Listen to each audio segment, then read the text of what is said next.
Good YouTube, you already know who it is. It's TA. You good? You good? You straight? Anybody fucking with you that need a hug? What's up, man? Hope y'all feeling good. Let me take these gloves off. Hold on. These are my little workout gloves and shit. I just got done doing dips and shit. Ended up switching my shirt, so I'm still sweaty under here. I just ended up switching my shirt for this video. But yeah, man, hope y'all feeling good. Happy July month. I know I've been gone for a little bit. I'm gonna get into why I've been gone. Hopefully y'all enjoyed y'all 4th of July. I know the 4th of July was a couple days ago, but you know, y'all made it back home to y'all family. Y'all was good. Y'all enjoyed yourself, whatever. But do me a favor, bro. Stop popping them fireworks. Stop popping these fireworks, bro. I'm tired of hearing that shit, bro. It's over with. Give it up. Gone for so long, man. I ended up getting sick. I don't know how I got sick. I was taking care of myself on the daily, putting the right shit in my body. I had messed my lower back up. I don't know. Every time I bend down to pick something, man, my lower back just go out. But I'm feeling much better though, you see what I'm saying? My back is healed. I'm back to my normal self. I'm back mobile. You know, I can do what I can. I'm stretching more, so that's what's been going on with me. Oh yeah, then I ended up getting my hair locked up June 25th. That was a Saturday. It was raining that day. I was mad. I had to cancel my plans, all type of shit. Got my hair locked up. I get my first retwist this month. I ain't gonna lie, I need a retwist right now. Get my retwist, I'm gonna document that. And then every time I go get a retwist, I'm gonna document it. Then I'm just gonna throw it up here for y'all. So that's what's been going on with me. That's what's new, I guess. Before we get back into the story, man, make sure you turn on post notifications. Make sure you like, comment, subscribe. To the 15-year-old boy, 15-year-old girl, I don't care how old you is. You're probably in another state, country, town, whatever. Understand something. I've been in that situation that you're in. I know what it's like to be homeless. I know what it's like to sleep on people's floors that don't even want you to. You know, every chance they get, they're going to shit on you, make you feel less of a human being. I've been there. You know, you lost hope. I've been there. Trust me. I know the tears that you're dropping. I know the tears that you're finna drop. I've been there. I know what it's like to go to sleep sometimes and not have food to eat. I know. Trust me. I've been there. I've been there. But understand something. You're the underdog. You in that situation for a reason. I don't know what that reason is for. You got to figure that reason out. But understand something. Don't give up. Underdog is going to always become the top dog. But don't give up. You can be whatever the fuck you want to be in this world. Just put your mind to it. Just focus on that. And whatever it is that you want to be, you can be that. But use that situation as motivation to keep you going. No matter what obstacle get thrown your way after this, once you overcome this, no matter what be thrown in your way, you're going to overcome this. Just keep going. Use me as motivation. I'm on this platform for a reason. I just want to inspire somebody. That's it. If I can smile through that shit, I can smile through my problems. You can too. Don't wear your struggle on your face. Always smile. I know it's tough, but smile, bro. You woke up today. You walking. You breathing. You know, you be grateful for where you at. Because there's somebody in the world right now that want to be in your position. So be grateful. It's part 2 of becoming homeless at 15 years old. Just to recap from my last video, I told you that we had went to Monty Crib, then a bunch of shit had happened. Then we had moved to Crown Point. So we moved to Crown Point in August of 2013. Crown Point, Indiana, bro, it's full of white people. It's the suburbs, but they racist as hell out there. So only am I dealing with the fact that we going through all of this. Now we in Crown Point. Got to deal with all the shit that I was just dealing with. Then on top of that, I got to deal with racism now. I never really experienced racism. I got out there. Like, I had a few little run-ins at Maryville, but they was more like politics shit. It wasn't nothing like Crown Point. So it was a lot of shit that I wasn't ready for, but I had to get ready. So our first shelter called St. Jude Home. It was at night when we got up in there. So when we got up in there, it was a man that was still in the building. He had made us sign in, because you had to sign in every time you leave or you come out, you have to sign in. And then he was talking from like this little glass window. They could buzz you in through the door from the office and shit. I don't know if it's like that still, but it was like that when I was there. So he buzzed us in. My basketball in my hand. I told y'all, basketball was my escape. You couldn't tell me, hey bro, when you're 24 years old, you're gonna be on YouTube telling your life. You know what I mean? You're gonna be a YouTuber. I'll probably look at you and laugh like, my nigga, I'm what, boy? Like, I'm going to the league. Like, my mindset was just, bro, I'm going to the NBA. That's it. That was my mindset. I cared about basketball, nothing else. Like, if it wasn't basketball, bro, I didn't care about nothing. So I used majority of my pain, the majority of the shit that I had going on. I just wanted to hoop. So when he seen that basketball in my hand, he walked me to this window and he showed me the basketball court, and he had to turn those lights on from the inside because it was dark. And then I seen the basketball court. So when I seen that, I instantly like, all right, bro, that's where I'm at. It was the little playroom for the kids and shit. You know, my sister was 3, so she had her own little area and shit that she can go to, play around with. You know, they had a bunch of kids and shit. So then he showed us the kitchen. And a lot of kitchen was big as hell. It was big as hell. So, and then I don't know if they had their own little personal chef and shit, because we used to eat good every single day. I'm telling you, we used to eat good every single day. So they had like a bunch of junk food in there. So I ain't gonna lie, we was eating good every single day. Then he showed me another room that was for the teenagers. You know, we got up in there. It was really for for all the kids, but it was mainly for the teenagers shit. It was like this little gaming room. And when we got up in it was a pool table. Then they had an Xbox and then a PlayStation. Then they had a bunch of other shit in there. But I'm raw as hell at pool. Like, pool became like one of my little hobbies and shit. Man, you can play for money right now. I'll beat your ass in pool. Like, you won't beat me. Trust me, you're not gonna win. I was just always in a gaming room where I was just on a basketball court. So he showed us the bathroom. Then he take us to this room. And when we got up in this room, it was a lot of fucking people. It was a lot of people in here asleep, bro. It was a lot of people in here asleep. It was like at least 5 bunk beds, and then it was a woman that was up watching The Pursuit of Happiness, because she was the only one up. She got up and greeted us and shit. And then the man had walked us to these 2 beds that was open. They was across from each other. They was the bottom bed. My mama slept on one side. I slept on the other side. Then my little sister just running from bed to bed to bed. You know, she just playing. Like, she 3. She just trying to play at night and shit. So it was time to go to sleep. Me, I was already tired. So my mom told her, like, look, get in the bed, stay in it. Then she ended up sleeping with me. Like, my little sister always slept with me around this time and shit, because, you know, she was comfortable with me and shit. So she slept with me majority of the time. So I ain't gonna lie, sleeping with her, bro, I was getting irritated sometimes, because she'll take half of the pillow, half of the damn cover. Like, I'd be damn near on the edge. I'd be wanting to kick her ass out. I'd be wanting to kick her ass out the bed or put her at the feet type shit. So when I got up, just like went straight to the basketball court. You see what I'm saying? Like, and then St. Jude had like a lot of rules you had to follow. Like, if you was to leave the facility, you had to sign out. You had to sign out and get a time that you left. And you had to be back at 6:30 because dinner was at 7. And then me, since I be playing ball, they wanted me in at like at 8:30, and I ain't like that shit. I'm like, man, hell no. So I would always stay past 8:30. I'd stay up there till like 10:30, and I was the only kid that was playing ball and shit. So they would sometimes come outside and beg me to come in, and I just wanted to hoop, bro. You see what I'm saying? Like, that was my escape. Like, whenever I would feel angry or down about something, or I just go play ball, and then I just feel good afterwards. So they'll sometimes like come outside and then tell me to come in, or they'll like turn the lights off on me and shit, or hide the basketballs from me and shit. Cause like I said, bro, I just wanted to hoop, bro. That's it. Like, I'm telling y'all, bro, basketball was everything to me at 15 years old. When I just wanted to hoop. Like, the people that was there, they weren't racist. They was cool. You see what I'm saying? They was cool. But on the outside, straight racism. There was a Walgreens across the street. That was the only store that was in walking distance. So there one time to get some ice from my mama. Imagine you, I never experienced racism ever. The only black person in the store was like, bro, everybody's attention went on me. It's like the cashiers, they stopped serving the customers and shit. They just instantly attention on me.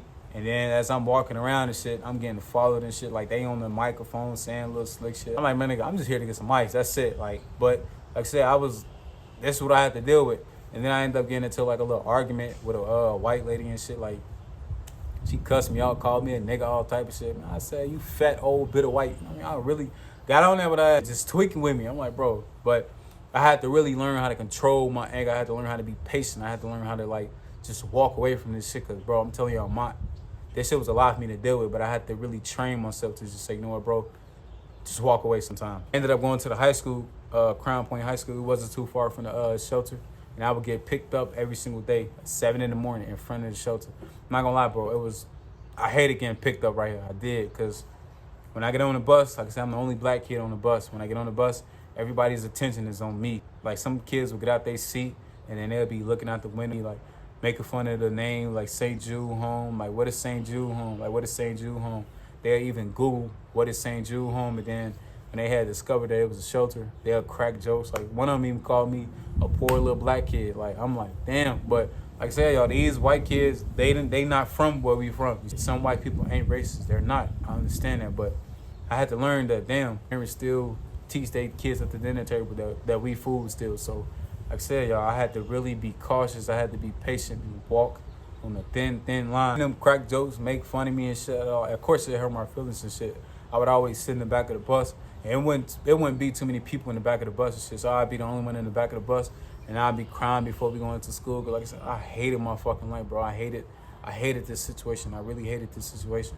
Like, nobody knew the fucking pain that I was dealing with. I had so much anger built up inside of me. Like, I really wanted to just start swinging, but I'm like, you know what, bro, nah, you can't do that, because they're quick to call the police. Like, they're quick to throw an assault charge on you, quick to sell. Like, but I had to really, like, you know, train myself to just let it go. Just let it go. I knew a couple dudes at Crown Point High School, but, you know, they act like they didn't know who I was. Like, my nigga, y'all, we was just at Maryville, but, like, they act like they didn't know who I was and shit. Like, they get around their little white friends. They want to switch up their voice and shit. You know what I mean? Trying to fit in with them. And when I realized that, like, bro, I'm not finna fit in with these niggas. Like, and then when I be in a group with them, it's like I'm quiet. Like, I ain't got shit to say. So I'm like, man, I'm not finna be acting fake. I'm not finna show no fake love. I'm sorry. I'm not showing no fake love. It's not in me to show no fake love. I don't want no fake love around. I don't want no type of fake hugs, fake love, fake nothing. I don't want none of that shit around me. Keep that shit away from me. And when I realized the type of shit that they was on, I became friends with myself and shit. And then when I see them in the hallway, like, I just throw my head up and then just keep going. Like, that's it. And then they'll be coming up to me like, yo, bro, why you acting like this? Right? I mean, I see what y'all on. Act one way with me, but then when y'all get around them, y'all act different. Like, hell no. Keep that fake shit away from me. So we'll speak, and then we'll just go on about our days. I didn't really too much care about making friends around this time. I didn't give a fuck about making friends no more, because I didn't. Like, I just didn't care. I just didn't care no more. Like, I really didn't care. Like, I was comfortable with being by myself. Like, I told you, like, I don't really like being around a lot of people anyway. Like, I don't. Like, even since a little kid, like, I was always pushed to the side, abandoned, like, felt alone in this world anyway. So it's like, shit, when I got up in this situation, it just kind of like brought it out of me, and it forced me to like get comfortable with being by myself. Like, it's cool to be your own friend, bro. Going through all of this shit outside of the shelter, then when I go back into the shelter, like, just seeing how my mama cope with this shit, I'm not gonna lie, like, it was breaking her down slowly. Like, it was breaking her down. It was a lot for her to deal with. And no telling what was going on in her mind and shit. And I get it. It was tough. It was tough. I didn't understand that at 15 years old. I didn't. You know what I'm saying? I'm just a kid. I just wanted to live like this. You know what I'm saying? Like, I just wanted my life to be like this, but I'm in this situation. And just seeing how she coped with this shit, it was breaking me down. But it was waking that savage up in me early. Like, I'm just seeing my mama, like, slowly, like, become an alcoholic. Like, she slowly, like, letting the alcohol get control of her a little bit. Because at times it'd get hard. It'd get hard for her. And I understood that, and I seen it. But I had to really encourage my mama to be strong. Like, nah, look, you got 2 kids that need you. Like, I need you to be strong. We gonna be good. I'm gonna do what I can to become something. Like, I always knew I was gonna become something. I just didn't know what. But I always felt in my heart, I always believed in myself that, bro, I'm gonna become something. I'm not gonna let none of this shit stop me. I'm just gonna keep going. But at times I get on my knees and pray. I just be yelling at God. And I know we're not supposed to question God, but, bro, this was what you want me to do. I'm 15, you see what I'm saying? Like, I'm 15 years old. I would question God. Like, I just be yelling at God. Like, God, why you putting me through this situation? Like, what I do? Like, talk to me. You already done took my daddy away from me. You already done took my grandma away from me. Now my mama slowly turned into the bottle. You already put us in this situation. Like, what the fuck did I do? I'm good to everybody. It don't matter who it is. I'm good. I give them respect. I show them love. Genuine love. None of that fake shit. I show them genuine love. I see a homeless person, and it's not even me just wanting a reward. Like, every time I see a homeless person, I give them whatever I got in my pocket. It's like, man, I hate seeing people like that. People treat the homeless people on the street like they ain't human, bro. And I'm gonna tell you something. Like, when I was 19, and I know I'm getting sidetracked, but when I was 19, I went downtown. It was this homeless man just on the street, just asking for the time and shit. He just wanted to know the time. Bro, the people that was just walking past him, telling him to get a job, like, you a fucking bum, like, I'm just sitting up here watching this shit. And when he came to me, he asked me for the time, and then I seen the hurt in his eyes. Like, this man was damn near finna drop tears. And I sat there and had a whole conversation with him for like 2 to 3 hours. Like, I took him to McDonald's, all type of shit. The advice that he gave me, bro, and I still use it to this day. I hate seeing that shit. Like, people treat them like they ain't human, bro. Them people got feelings. Like, the world already coming down on them because they living on the street. They already feeling useless. I don't treat people like that, bro. I don't. That's why when we got up in this situation, I seen how people was treating us, and it made me not fuck with people no more, ever.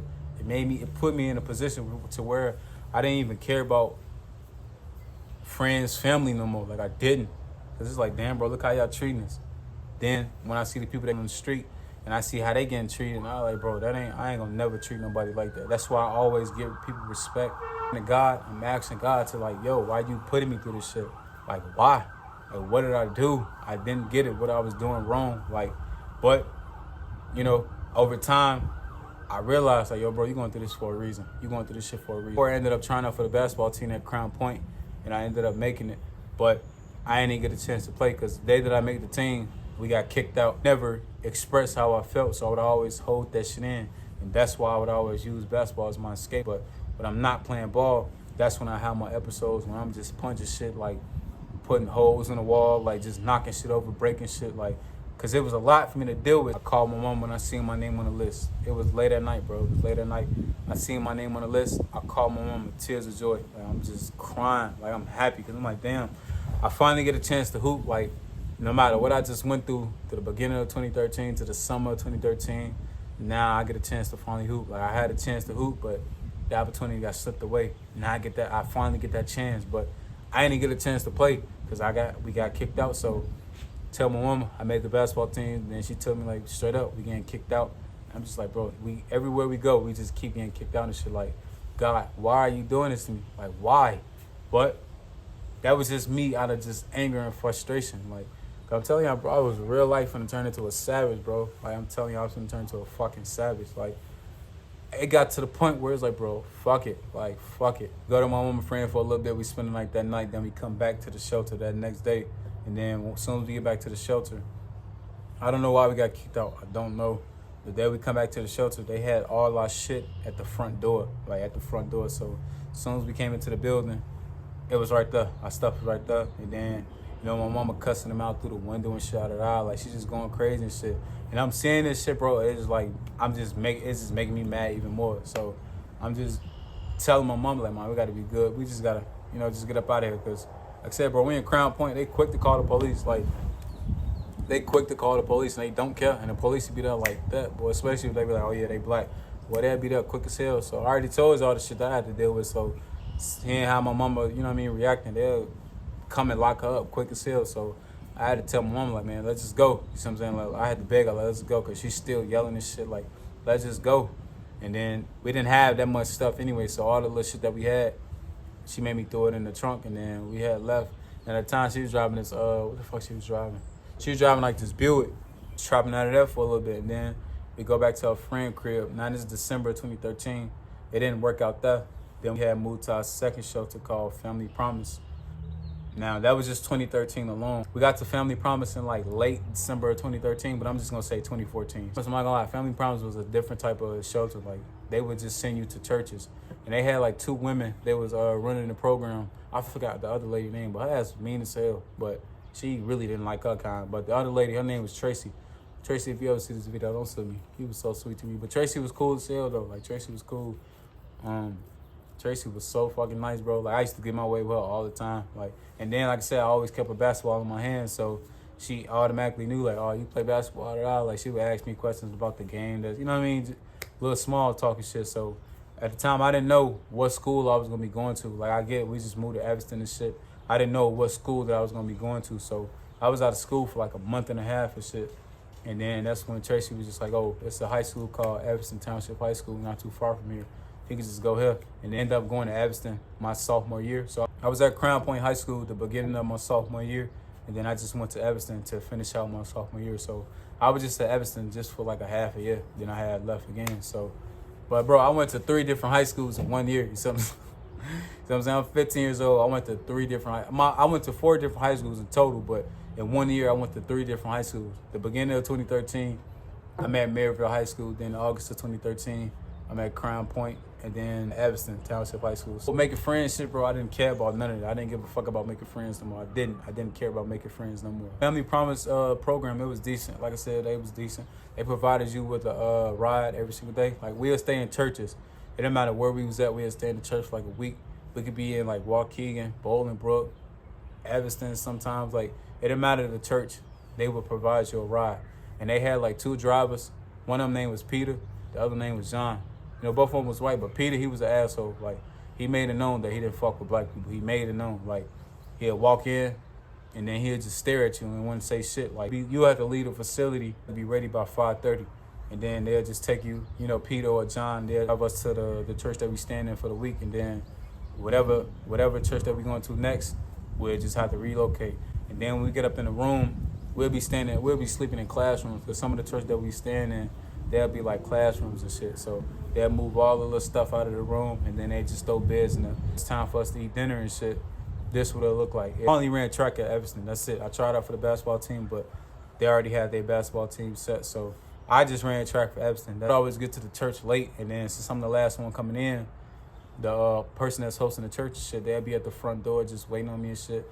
Like, Tracy, like I said, Tracy was sweet. She gave me a free bus card. Like, whenever my bus card would run out, she'll put money back on it. And then she had told somebody, like, it was a principal at Evanston that knew that I was in that situation. So every time my money would run out, I just go to a principal office and just tell them that I ain't got no more money on my bus card, and then they'll just add more money, or they'll just call Tracy. But like I said, Tracy was cool as hell. Like, I would get free taxi rides too. So whenever I leave practice or whenever I have a track meet, I get dropped off back at the school, and then my taxi ride will be there. And then some of my teammates should be asking me like, yo, bro, why you taking a taxi every single day? I actually took a taxi one time to my track meet. I was late. I had woke up late. I had to take a taxi to my whole entire track meet. That motherfucker taxi ride was like $52. Hell no, that taxi ride was like $52, boy. That was I ain't pay for that shit, so that shit was free. And I won the race too. I wasn't even ready, but I'm telling you, I wasn't even ready. Like, as soon as I got to the track meet, they just called for my race and shit. So I had to hurry up, put my clothes on, and I won that shit too. So yeah, I remember that shit. I was raw as hell. Like, niggas like, bro, how the fuck you just, first off, you wake up late, you miss the bus, then you take a taxi ride here, then you win. Like, what? I'm raw like that. And you gotta stay ready so you don't have to get ready. Like, I was ready. I ain't even had time to talk. I just jumped right in line and just ran the race, and then I won that shit. So my coach didn't really know what I had going on and shit. He didn't really care. He used to, pick on me and shit. And the Family Promise, it was decent though. Like I said, Tracy would always make sure that I'm good. We was at Family Promise from like January to like late June, and that's when we graduated out of that program. All of that, like, me and my mama relationship, we was just strangers around this time. Like, I feel like a stranger to her now. Like, we don't even talk like that, and it's cool. Like, to me, I'm gonna be honest with y'all, certain shit don't even hurt my feelings no more. Like, I don't even be crying like that no more. It's just like, all right, whatever. This whole little process and, going through this whole little shit, it put a strain on me and my mom relationship. Like, sometimes I don't feel like her son. I just feel like a regular person to her. Like, but like I said, I got me. I got to be strong for me. So it's kind of whatever to me. It's life. That's the end of the story. I told you I was going to get personal. But that's just what I had to deal with. And don't get me wrong. Like, I went to school going through all of this shit. Like, I ended up getting a girlfriend too. So I'm running track. I'm going to school. I was out a lot of shit and shit. So it was a lot for me to deal with, bro. But if you was to ask me how did I get through it, I don't know. I had no choice but to be strong. So to you that's watching this and you in that situation, you gotta be strong. Use me as motivation. I know it's tough, but you gotta be strong. You can get through that shit. Don't let nobody tell you anything different. Believe in yourself. Trust me, you can. Use me as motivation. Hopefully y'all enjoyed the story, man. I know I've been gone for a little bit, but like I said, we back focused, we back locked in. Make sure y'all good, make sure y'all straight. Most importantly, make somebody fucking with you. Yeah, I'm talking to you. If nobody told you this shit today, I'm gonna tell you, I love you. Smile, man, I get it. Life is hard, but smile, bro. We all going through shit. We all go through pain, but you gotta smile through the bullshit. It's TA, and I'm gonna catch y'all in the next one.